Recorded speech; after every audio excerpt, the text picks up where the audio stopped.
C. Clarence G. Azenhoffer, Atzenhoffer, Jr. And that's a German name? German, Uh-huh. pure German, Pure German. pure German So on you're- both sides. So your parents from Germany? Or your My descendant? great grandparents were all from Germany. Mm-hmm. My parents were from United States. They were born and raised in the United States. Mm-hmm. And tell me your birthday. July 22nd, 1931, Where were you born? here in Victoria. And tell me about your family, your parents and your siblings. My grandparents were farmers and ranchers. My father was a dairyman. My both grandparents were farmers and ranchers. My mother was a housewife and a mother. She did not work. She worked a lot. She in the worked a house. lot Yeah. because she helped my dad in the dairy business. That's right. That's the right way to say. We got up at 3 o'clock in the morning, and I went to school at 9. So tell me about your sibling. Were you the only child, or you have a? No, I have a sister, Patty Jean. She's married, has 3 children, and she's still living. And she is. Her husband worked for not Dow. It's okay. But her, So only sister. You didn't have any brothers? no other brothers or sisters. No, Oh. just one sister. Uh huh. No other. And what high school did you graduate? Do what, sir? High school. St. Joseph. Saint St. Joseph High School is a Catholic parochial school. Mm-hmm. When did you graduate? 1948. And then what did you do? Then I went to Victoria College, Victoria Junior College, for 2 years. Mm-hmm. What did you study? I was in business administration. I majored in business administration. Wow, that's nice. Yeah. Mm-hmm. So when did you join the Well, military? immediately after we graduated, my father and mother had rental property. And so one of the people who was renting from them told me that there was a squadron out at Allo Field, which was a local government United States Air Force base. And this squadron was kind of like well, we met on, what would you say, not a, give me a, we were, they called us Sunday soldiers. Reserve? Reserve. Yeah. Yeah, it was a reserve unit. Mm-hmm. So I joined the reserve unit, and I went to work for them, actually. I went to work as a supply supervisor. And I told a lot of my other buddies in school about it, and they joined. I said they were here all during World War II. So I said, it's very unlikely that we would be activated. So that was in May when we graduated, and I done forgot, it was June or July, we got our notification that we were activated to report September the 9th to Spokane, Washington. In 1950? It was 1951. 51. Yes. Mm-hmm. So you can understand how popular I was with my schoolmates. Uh-huh. You know. So, but anyway, it was a good unit, it was we reported in September to Spokane, Washington was our first base, Geiger Field, and there were a squadron of F-86s, I think. They were fighter jets. We were a air control and early watch radar unit. Air control? Air control, AC and W, which would be an Early early watch. warning. If we were Radar unit. yes, And so you enlisted I enlisted. Yes, I Army volunteered. Army Air Force, right? Army Air Force.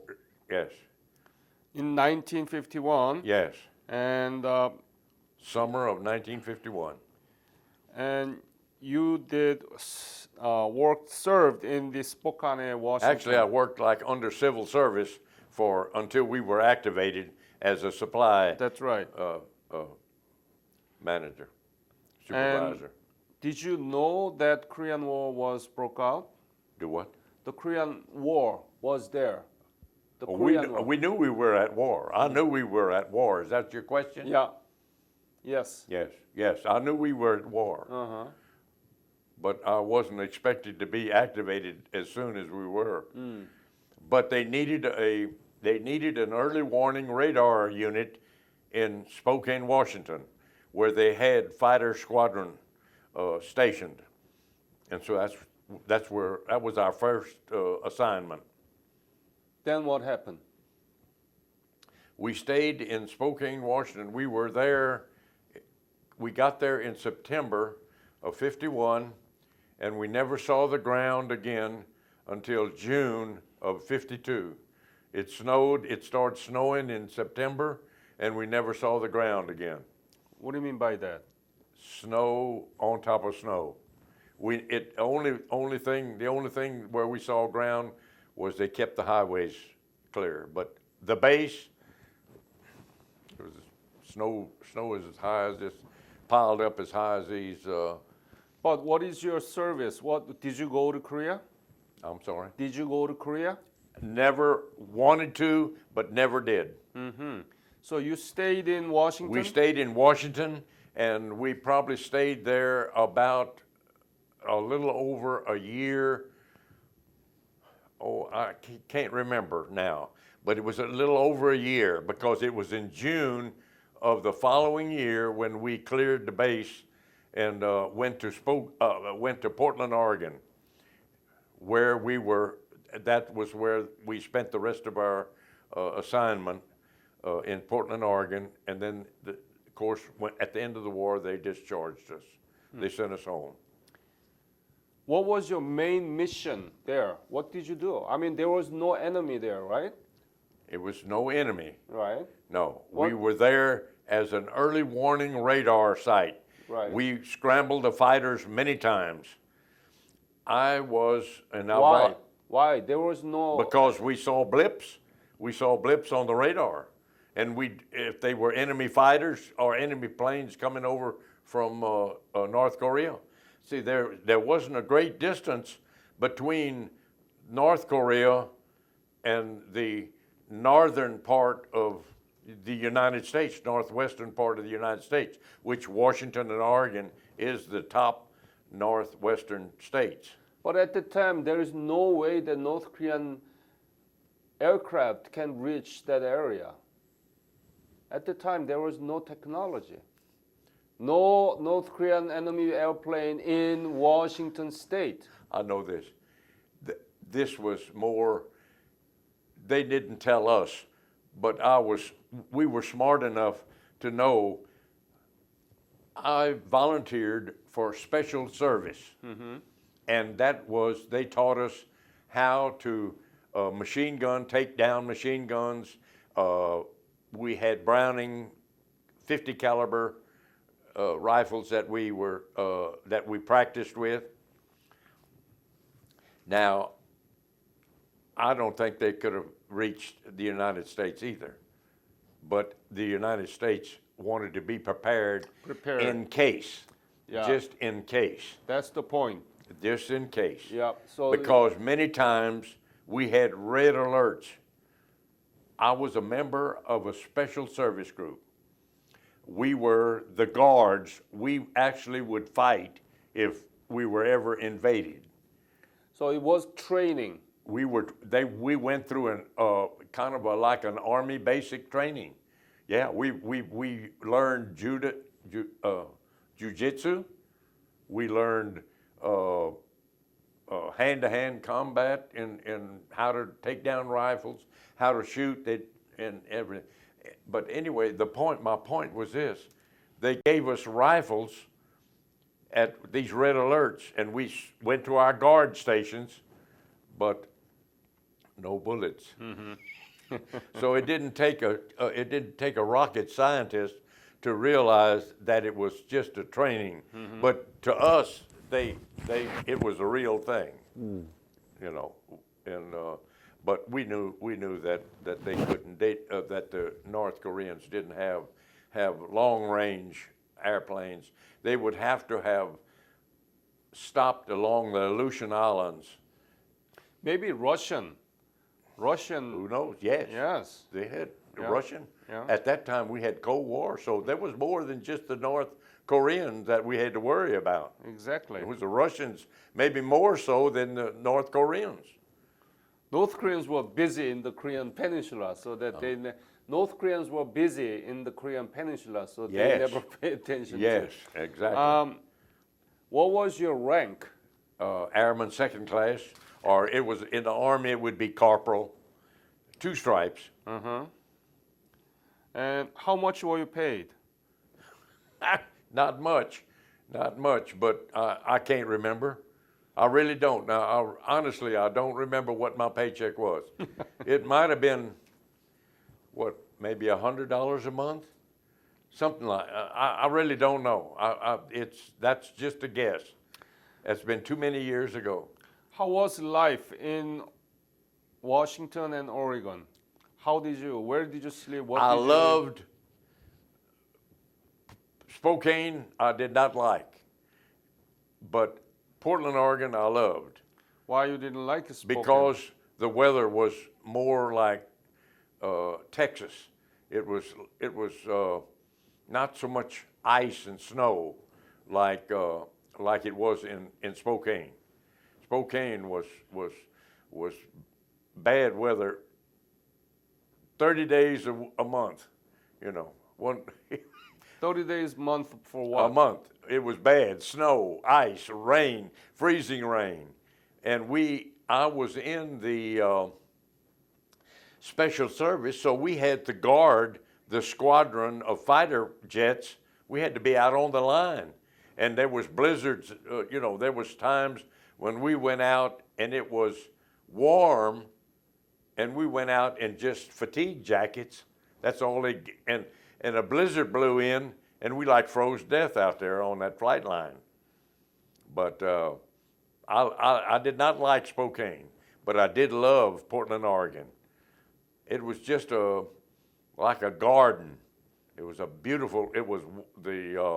the time that we were there, the climate was the weather was great.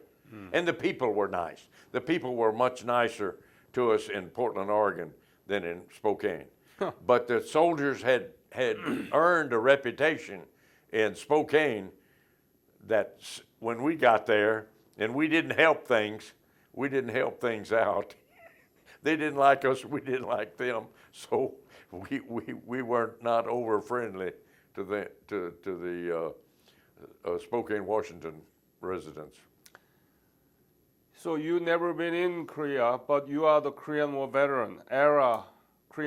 era veteran, right? Yes, Yeah. yes. I was never in Korea, but during that era, I've spent 2.5 years in between Spokane and Portland, Oregon. What do you think about that? Korean War era veteran. My opinion of the Korean War was pathetic. Why? Because our government send our troops over there, highly untrained, highly lowly equipped, and the men, they were very courageous, the men that were over there. They were massacred at that reservoir. How did you know that it's been really well, not we trained? kept up with the war. We kept up with what was going on across.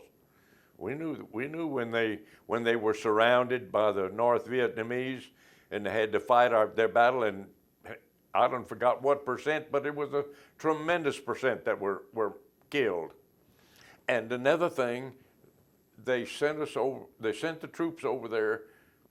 I always said they sent them over with broomsticks to fight machine guns. You know, that ain't the way you fight a war. You equip your men for fighting. But how do you know that there is very poor equipment there? How do you know? Because we had to try to fly around the United States to different arsenals and send them weapons. I went on C-47s, and that's what we did to different arsenals in the United States. Tell me about it detail. Where did you go and what did you collect? How did you send it? That's been over 60 some odd years ago.